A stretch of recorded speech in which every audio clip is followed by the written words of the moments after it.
Mereka mengatakan bahwa awalnya anak saya ini didatangi oleh seniornya ini tadi.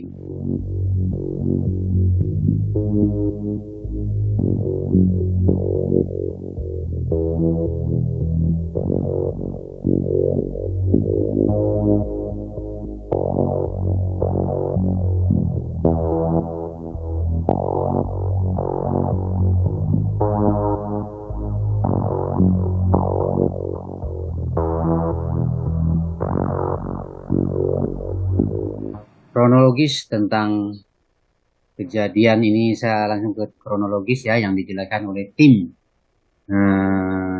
penyidik dari Densus 88 anti teror. Mereka mengatakan bahwa eh, awalnya anak saya ini didatangi oleh eh, seniornya ini tadi. Yang berjumlah sebenarnya menurut keterangan tim penyidik itu 3 orang, tapi saya tidak tahu kenapa jadi 2 orang.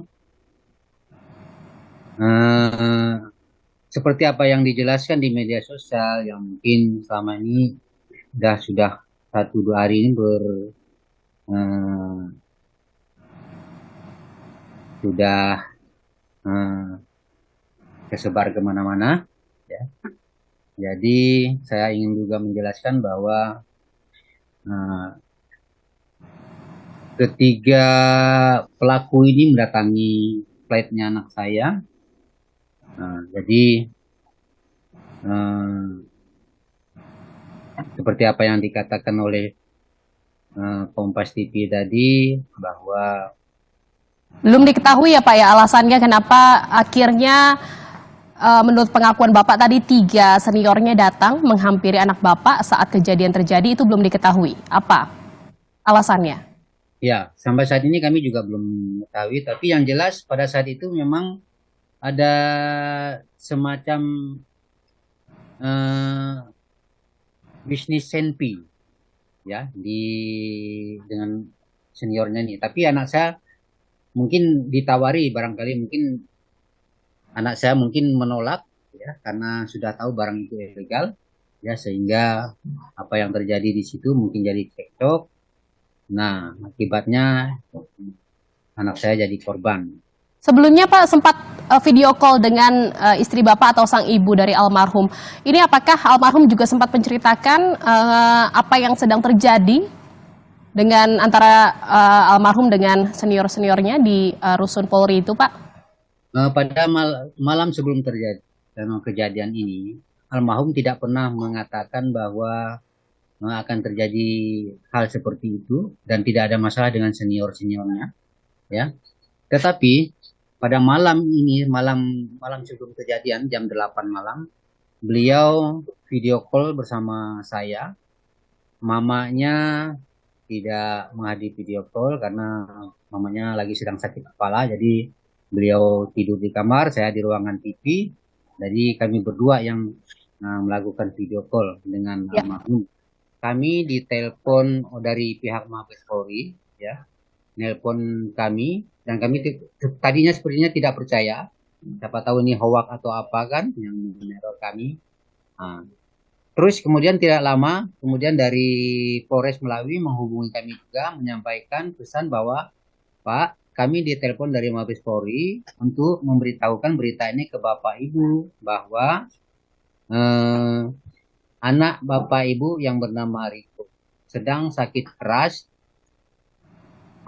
sekarang berada di rumah sakit Polri Kramat Jati di ruangan ICU.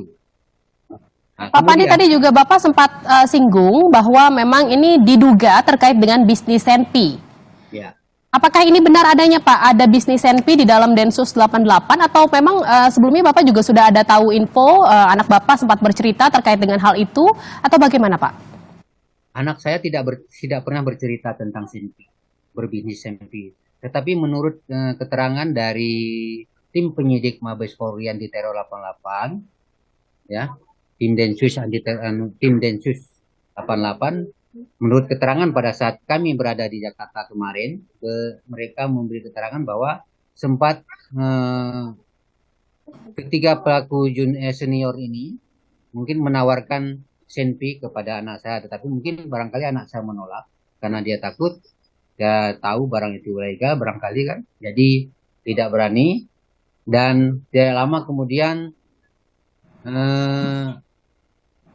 si pelaku ini mengambil senpi di tasnya, dan senpi itu meledak mengenai leher anak saya sampai tembus di bawah telinga, sampai tembus ke dinding lagi sepertinya yang diceritakan oleh tim penyidik Densus 88 anti teror Polri. Pak Pandi, Bapak katakan ada 3 orang sesama teman dari Polri ini yang mendatangi anak Bapak ini senior. Dipastikan ketiganya adalah senior atau satu letting atau bagaimana Pak? Senior mereka, senior dia. 3 orang Pak?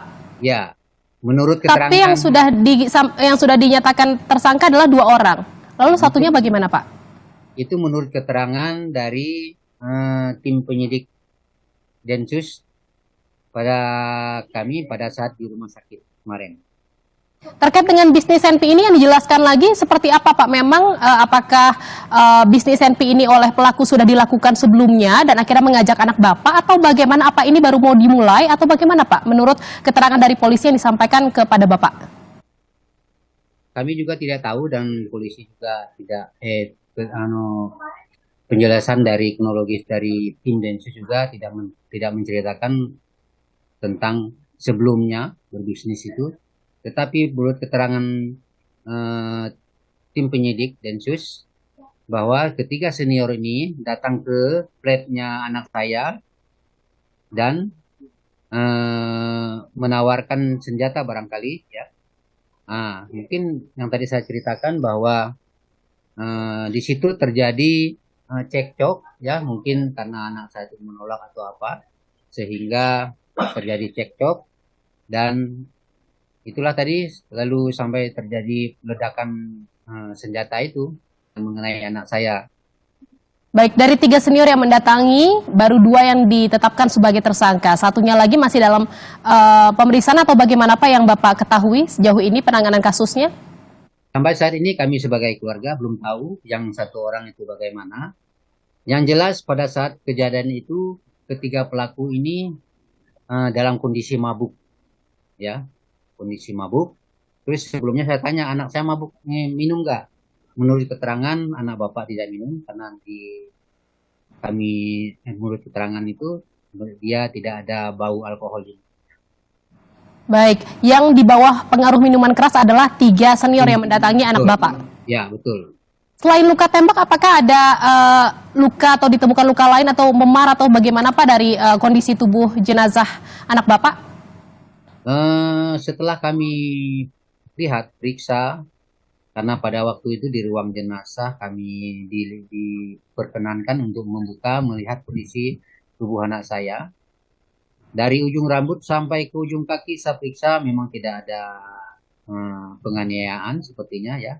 Tetapi yang membuat penyebab kematian itu sepertinya tembakan itu. Lalu Pak, sudah sejauh ini langkah hukum yang sekarang ditempuh oleh pihak keluarga untuk meminta keadilan atau atas meninggalnya anak Bapak bagaimana Pak?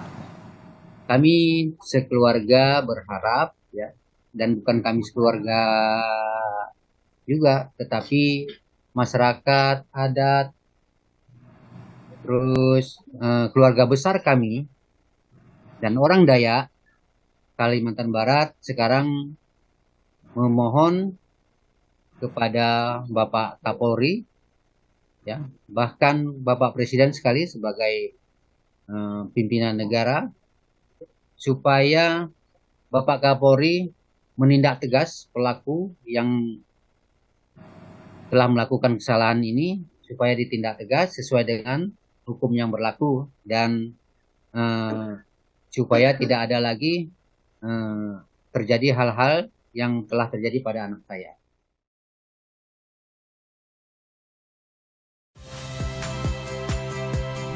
Saya Odin Fridianto, saksikan terus program-program Kompas TV melalui siaran digital, pay TV, dan media streaming lain. Kompas TV, independen, terpercaya.